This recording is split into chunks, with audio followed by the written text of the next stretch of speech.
बिस्मिल्लाहिर्रहमानिर्रहीम। अल्लाह के नाम से शुरू जो बड़ा मेहरबान और नहायत रहम करने वाला है। अस्सलामु अलैकुम वरहमतुल्लाहि वबरकातुहू। लाखों करोड़ों दुरूद व सलाम नबी पाक सल्लल्लाहु अलैहि वसल्लम और उनकी आल पर। अगर आप लोगों को हमारी वीडियोस पसंद आती हैं तो इन्हें सदका जारिया की नीयत से शेयर ज़रूर किया करें, क्योंकि नेकी की बात फैलाना सदका जारिया है। चलें आज के वजीफ़े की तरफ चलते हैं। हर मकसद में कामयाबी का वजीफ़ा।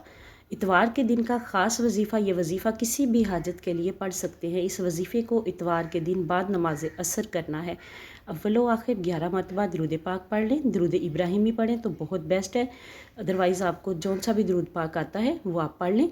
और दरमियान में 3000 मरतबा आपने पढ़ना है कलमा तैयबा ला इलाहा इल्लल्लाहु मुहम्मदुर रसूलुल्लाह।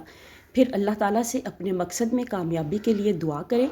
इंशाअल्लाह इस वजीफ़े की बरकत से आपकी जो भी हाजत होगी या कोई अल्लाह के करम से पूरी हो जाएगी। जिस मकसद के लिए भी ये वजीफ़ा करेंगे इसमें अल्लाह के फजल व करम से आपको कामयाबी मिलेगी। 5 वक्त की नमाज की पाबंदी ज़रूर करें। ख़ुद भी नमाज़ पढ़ें, अपने बच्चों को भी नमाज़ पढ़ाएं और बाकी अपने इर्द गिर्द रहने वालों को भी नमाज की तलकीन करें। अल्लाह हाफिज़।